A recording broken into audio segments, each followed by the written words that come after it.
Near mint condition, the home of collected editions. That cover's so awesome. That, as they say, is that. Marvel Comics. Let's go ahead and get started.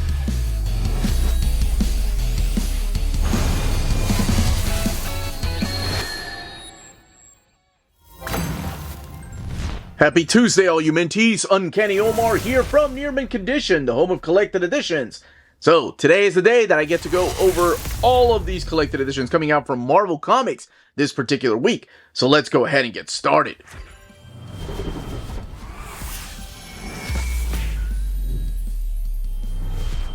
And welcome back, everybody. Now, before going any further, a big thank you to David Gabriel and the fine folks at Marvel for sending us advanced copies of these books. All of these books are due out in the direct market and book market on October 1st or 2nd, depending on where you get your books. So we have a brand new series with Ultimate Black Panther, the ending of another Invincible Iron Man era, a miniseries, and a What If miniseries, and then a brand new Epic collection. 2 Iron Man books dropping this week. So before I go any further, please don't forget to smash that like button. That does go a long way for us here on the channel. And also, if you are curious just about 1 or 2 of these books, I always leave timestamps in the description of the video. That helps you navigate through what book you want to look at or what books you don't want any kind of spoilers for. So, if I do spoilers, I do minor spoilers, and I try to tell people ahead of time when I'm about to do them. Let's go ahead and start this week with the ending of the Invincible Iron Man, Volume 3 there. Here we have Invincible Iron Man by Gerry Duggan, Volume 3, Iron and Diamonds. Now, it goes without saying, since this is the tail end of the Gerry Duggan era of Iron Man, spoilers moving forward, but not just for Iron Man, but also the X-Men, the ending of the Krakoa era. Just in case you weren't aware what's happening in the third act. Nothing too big or as how it's happening, but just a little bit aware about some of the status quo changes through here, because it happened in the previous volume. You get the idea. All right. First of all, let's give credit where credit is due. Gerry Duggan, Juan Frigeri, Andre DeVito, and Chris Lee, and Walden Wong, and Patrick Searcher, all helping out with the art there, the color by Brian Valenza, and lettering by Joe Caramagna. This book collects issues 13 through 20 of the 2022 series Iron Man. It has 192 pages and retails for $24.99. So, during this time, Tony Stark and Emma Frost are married. That's right. But there is a reason why they're married, and it all has something to do with helping the mutants out, if you will. So both of them are kind of going undercover, both of them playing a big part of the secret inner circle of Krakoa.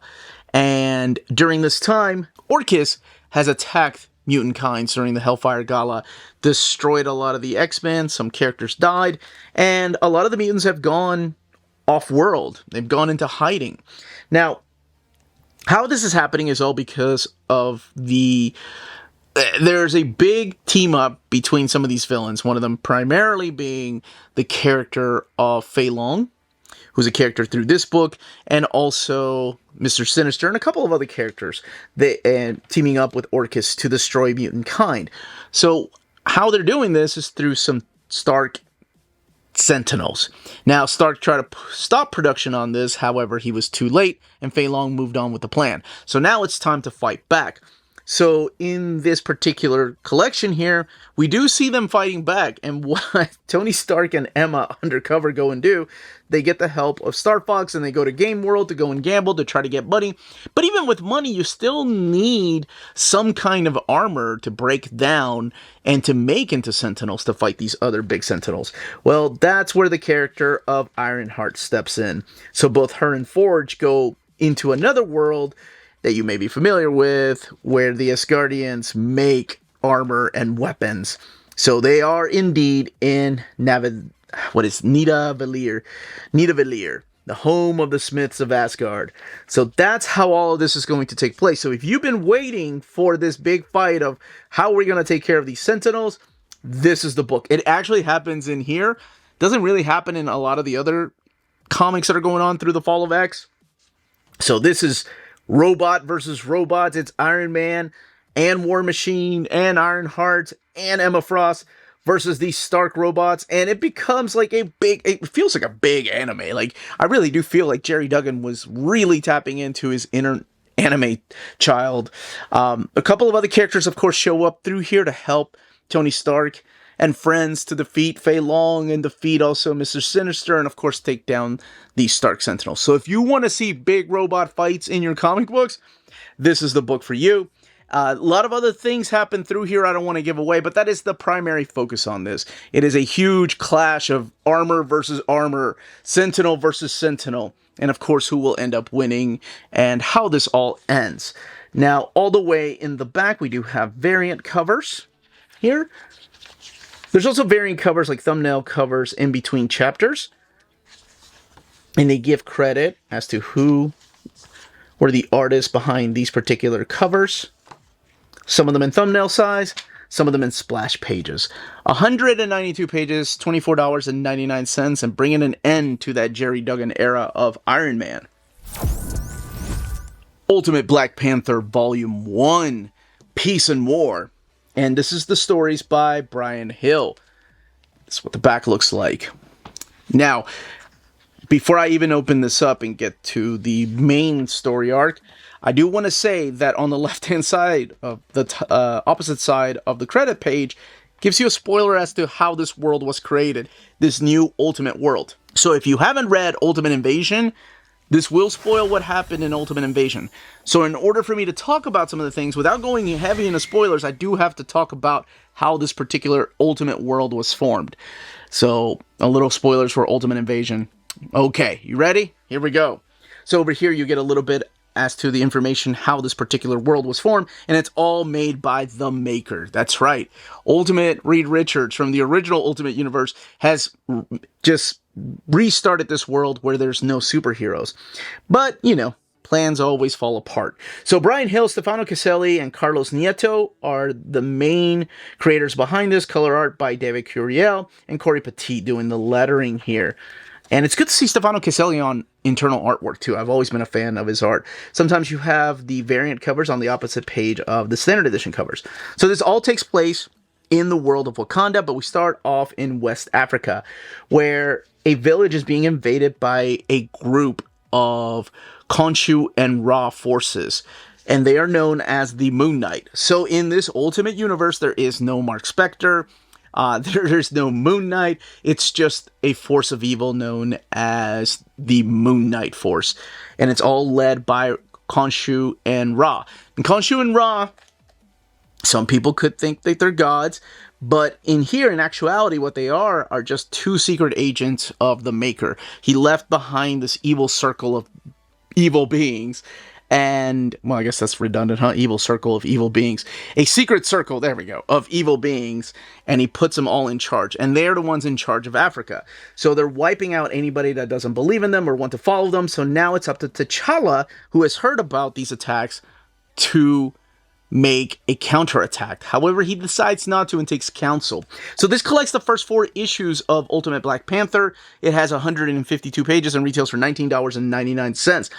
You're going to see some familiar faces from the 616 universe, but reimagined. For example, Okoye plays a new interesting role through here. Shuri is still his sister, and that's all I will say about the characters of Wakanda. But they're not alone. There's other characters that you'll recognize from the 616 universe, and I need to talk about 2 more. Because when Black Panther, the leader, the king of Wakanda, will not go and fight back against these forces known as the Moon Knight, it's up to this guy right here named Killmonger and this light up here, the Wind Rider, as we all probably can think. It's Aurora, right? It's Storm. But I'm going to let you find out exactly what they call her and their roles here. It's up to them to fight back and pretty much take a stand against all these evil forces that are trying to take over the continent of Africa. So that's their response. And then, of course, eventually, you know T'Challa's not going to stand by the side. He's going to act, and he's going to claim some kind of war. So, to some people, they they do believe in God. So this is like God versus God. To other people, this is just man versus man. And it is an interesting take on the character of Killmonger and Ororo. Now keep in mind, this is not in the 616 universe. This is in its own universe. And it's different than the original Ultimate Universe. And I know that can get confusing, but that's just the way it is, right? Like you have the original Ultimate Universe that went away with Secret Wars in 2015. And then you have the 616 universe, which, started with Fantastic Four in 1961 and has been going on since then. It's the same characters. And then this is the brand new universe created by the maker. So that's what this is about, and this is the story of T'Challa. A few other surprises through here, and including some that betrayed T'Challa as to like who's been giving inside information to the characters of Khonshu and Ra. Now, all the way in the back, you do have variant covers, such as the design variants here. There's even a Boss Logic cover. Peach Momoko covers here. Some in thumbnail size, and some in splash page size. 152 pages, $19.99. Deadpool Wolverine WW3. I'm not calling it World War III, because there is a reason why it's called WW3. And this collects the 3-issue miniseries, 120 pages, $15.99. So this isn't the first time, of course, that these characters have met. They have met many times before this. So the title is a little bit misleading. Before I get to it, it's Joe Kelly, Adam Kubert coming back to draw these two characters, doing the pencils and the inks, Frank Martin doing the colors, and Joe Sabino doing the lettering. And over here, you get a little bit of information about each of the characters, the best there is at what he does, and the worst there is, the merc with the mouth. The characters have met time and time again, whether it's a series of flashbacks, like in Wolverine Annual 95, or Wolverine 88, Deadpool 27, I think, was the big fight, or Wolverine Annual 99, Wolverine 154 to 155. This is like the 15th time these characters have met, but this is a little bit different.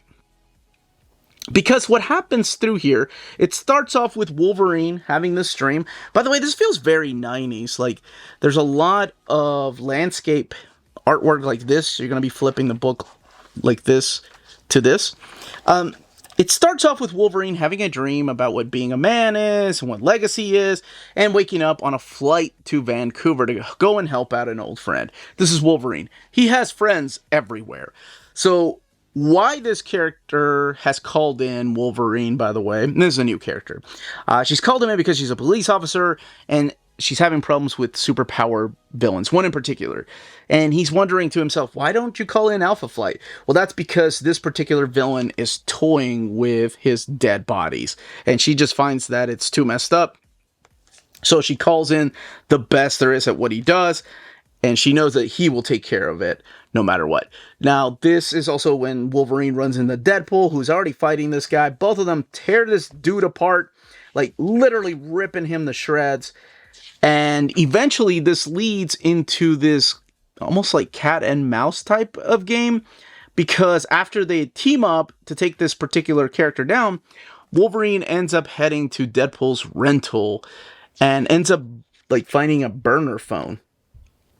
And it's pretty much him trying to track down Wade Wilson. So he ends up getting the help of Forge, and he's able to get into this particular place.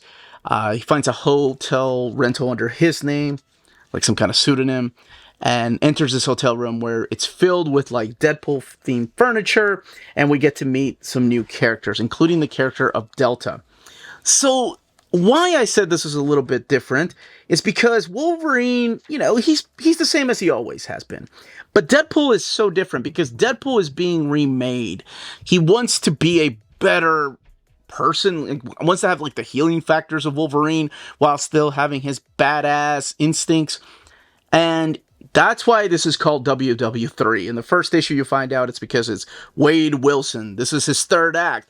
He wants to be known as something a little more serious. So for the first two issues, it feels, remember when I said landscape? It feels like you're reading about a different character. It doesn't feel like the Deadpool, the merc with the mouth that you get from either the Ryan Reynolds movies or even the original Joe Kelly run on Deadpool. So it's a huge fight between these two characters. And then, of course, eventually they team up. It's got one of the most ridiculous, like, over-the-top ridiculous fights between both of the characters in the third issue. And then eventually they team up. And I was like, okay, it seems like Joe Kelly is just having a lot of fun with this character. So, hey, more power to him. We do have some new characters, whether they appear back again or not. Who knows? Like, Wither, it's a new Wither. It's not the one from the pages of New Mutants that led into New X-Men. Those Who Watch. And then, of course, Delta. And then you have a lot of Easter eggs through here, too. Like Wildside. And even Danny DeVito gets a mention. But that's what this is about. It's only 3 issues, 120 pages all the way in the back. We do have some variant covers. Gorgeous artwork. It's always good to see Kubert back drawing the character of Wolverine. And I love his Deadpool, too. And this one retails for $15.99. And you have cover sketches there, cover art, and internal pages right here. And inked by, of course, Adam Kubert himself. And that's Wolverine, Deadpool, or Deadpool Wolverine, WW3. And it is that time of the video where we look at the spines of all the books coming out this particular week from Marvel Comics. And also a small reminder to hit that like button, please. Alright, let's continue with the overview. Aliens, What If? Now, this particular collection is so different than everything else I've talked about so far. It's a really unique collection from Marvel Comics. And why I'm saying that is because you have had to have read, or watched, I'm sorry, not read. There is an adaptation. But watched the Aliens movie, whether the director's cut or the original, doesn't matter. Because this is the story of Burke, Carter Burke, who appeared in the Aliens film. And not only that, but it is written by the actor and his son. So Paul Reiser played the character of Carter Burke in Aliens, 1986 movie. And if you haven't seen it, stop this video right now. Hit that like button before you leave. But stop the video and go and watch it. That's one of my favorite movies. It's there's always a division between Alien versus Aliens. Like, which one you choose. The true answer really is Planet of the Vampires. But anyway, it's Aliens. I love that movie. The director's cut's the only way to watch it. And there is the character of Burke. This gives you a quick rundown as to who Burke is and what happened to this particular mission that he was on. And it talks a little bit about the Weyland-Yutani Corporation. But really, you have had to have watched the movie to truly enjoy this. So I guess spoilers for what happened in the movie? Okay. Paul and Leon Reiser are the concept designers. Adam Goldberg, Hans Rodinoff, and Brian Volkweiss are also the people behind the concept. You have the stories written by Hans Rodinoff and Adam Goldberg, as well as Leon Reiser. And then Hans Rodinoff and Brian Volkweiss doing the 4-issue and Leon Reiser. So you have Paul and Leon Reiser, Adam Goldberg, Hans Rodinoff, and Brian Volkweiss doing mainly the writing of the stories here. The art is by Guy Villanova and Yen Nitro doing the colors, Clayton Cowles doing the lettering here. There's special thanks right over here to different folks. So what happens in the story is so cool. I thought this was going to be a what-if issue. Like, each issue was going to be a what-if Burke had lived in different ways. Nope, it's not that at all. It is a 5-issue miniseries that has 128 pages and retails for $17.99. At first, you get to see what happened in the movie, right?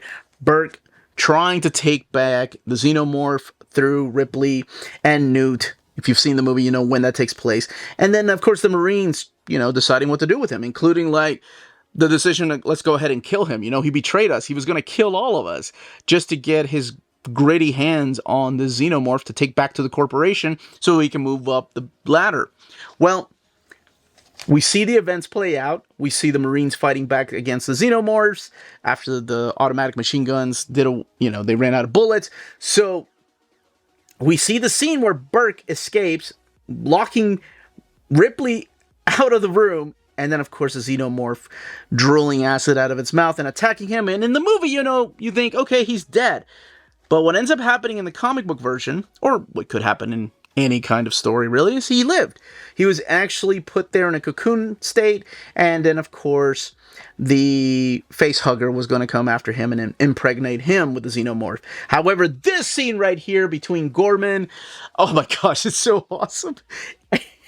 And Vasquez, when she's like, you're always, by the way, there is parental guidance or parental advisory for a little bit of language. No F-bombs. The F-bombs are actually censored out, but a-hole and the B word are in there. It's weird to censor myself when it's got a parental advisory. But anyway, during that scene, when they blow themselves up and kill a bunch of xenomorphs with them, it knocks the cocoon out and kills the eggs that were about to go and impregnate him, and he leaves and he sneaks into the space. Oh, this is so cool. This is such a cool like fanfic. Like, he gets to see the scenes, you get to see it through his eyes, how he ends up living, and how he ends up, like, you know, not going into stasis mode, but, you know, making a deal with Weyland-Yutani.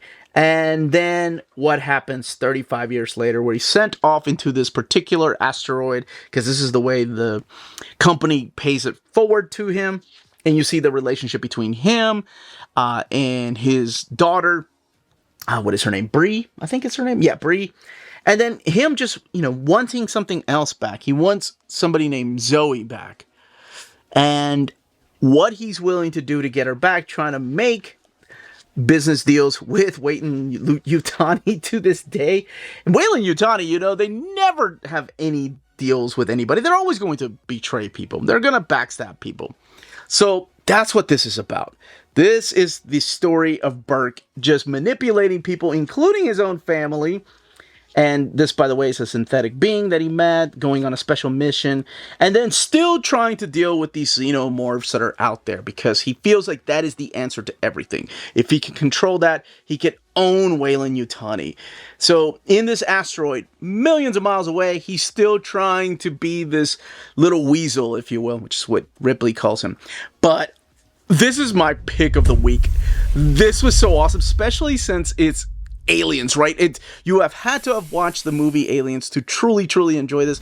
I don't think you'd get that much enjoyment out of reading this if you hadn't watched Aliens, but man, it's so good. I really love the way that the character is written. You kind of feel sorry for him, but then you're also like, ugh. That's why everybody wanted you dead.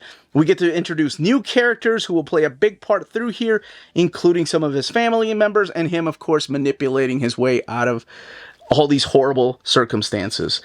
The book, again, has 128 pages and retails for $17.99. That's an awesome variant. All the way in the back, we do have some variants. And xenomorphs there. And Carter Burke. What's that say? My name is Burke, and I'm going to live. He'll do whatever it takes to live. I love this picture right here by David Lopez. It's him trying to work out a deal with a xenomorph. Dude, I would have loved to have seen this as like a movie, even if it's like straight to video or whatever.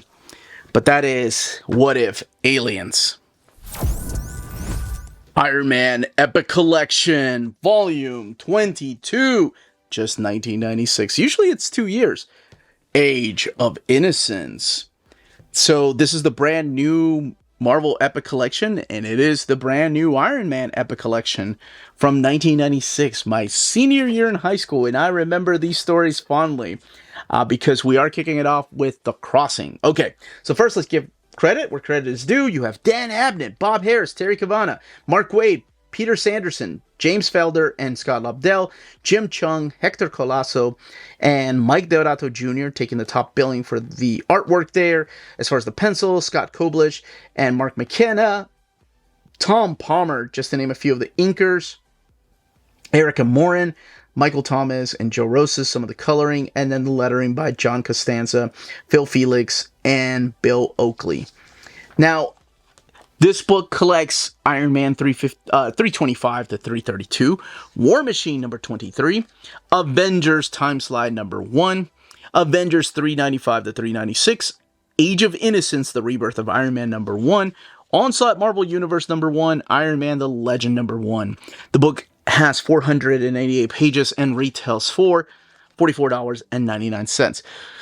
So we are reaching this era of epics where the Marvel Universe onslaught is going to be collected everywhere because it impacted all of these characters.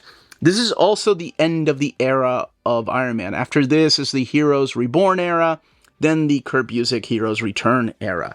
So that will become a brand new number 1. So 332 is the final issue of Volume 1 of Iron Man. Of course, there's always renumbering going on, or legacy numbering. The first part of this book is the ending of The Crossing.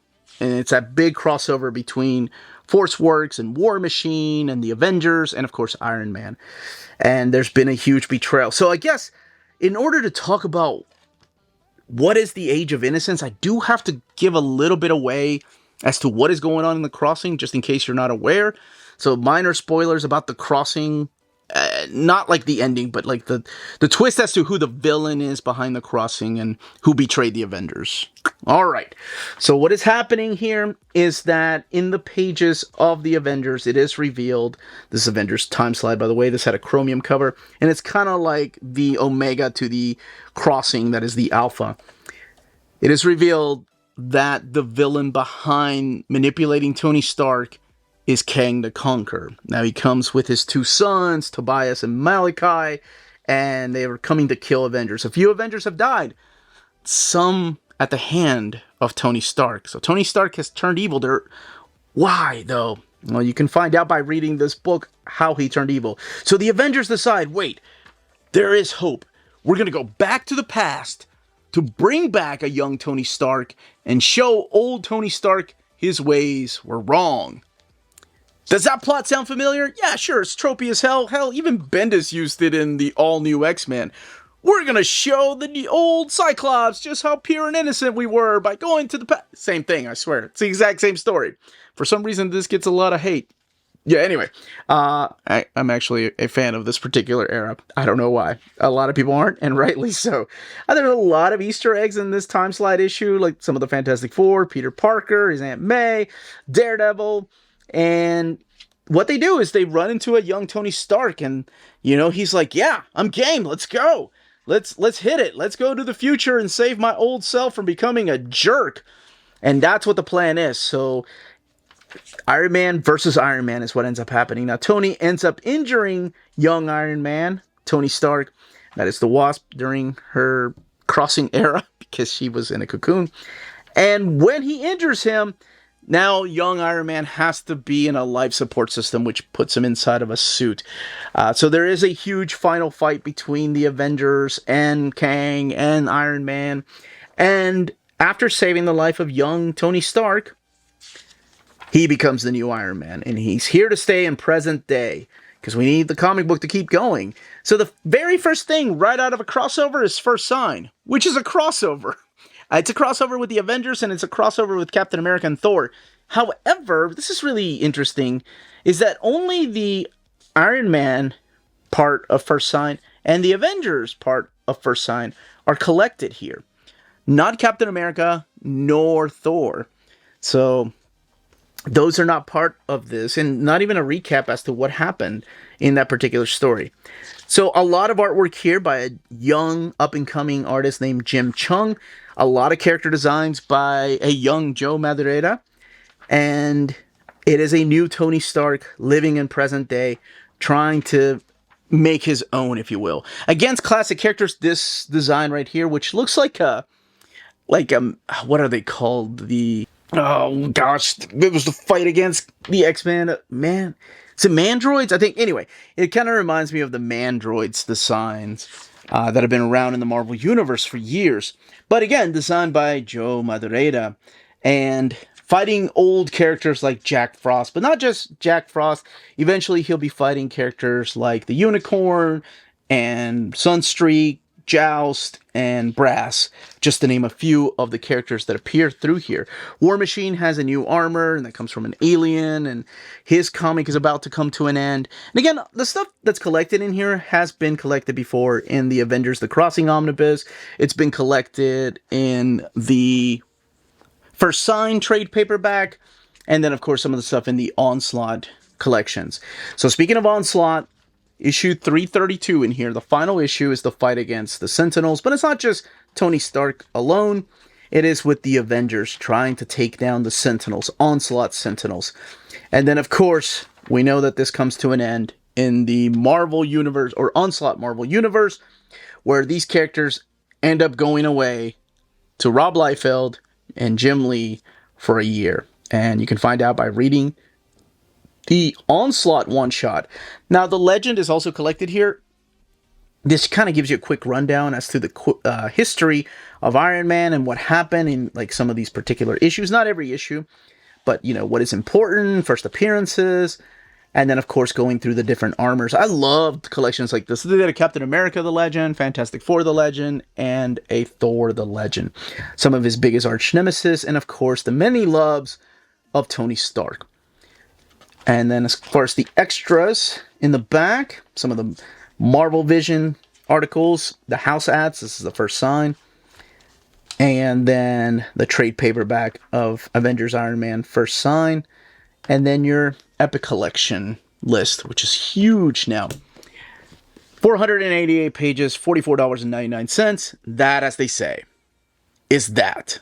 If you're interested in purchasing any of these books, don't forget to check out our sponsor, cheapgraphicnovels.com, your online home for graphic novels and collected editions up to 50% off cover price. They have excellent shipping and prompt and helpful service. Check out their bargain deals for up to 90% off cover price. And don't forget that CGN also takes pre-orders. That way you don't miss out on the hottest releases. And they are currently running a special promotion for you Minties. If you're a first-time customer, after receiving your order confirmation email, reply back to that email and let them know Near Mint Condition sent you their way. They will then apply a free shipping promotional credit to your next order in the US. Cheap Graphic Novels, your source for the hottest books with the kind of deep discount, quality shipping, and customer service that will keep you coming back for more. And that was the content and page count of each of these books. Let me know in the comments down below which ones you are picking up, which ones you're waiting for a big oversized hardcover collection of, what series, if you have been read, or if you have read any of these, what series have you been enjoying? And of course, if you read something a little bit older, I can't believe that this is actually the oldest story here. Man, that's so weird. And it's a classic epic collection. Anyway, if you have read any of this older stuff, let me know what you think about it in the comments down below. And if you get every single Iron Man epic. But that's it, everybody. Any questions, leave those down below. Don't forget to smash that like button, subscribe, and ring that bell for notifications. Everyone stay healthy and safe out there. Much love.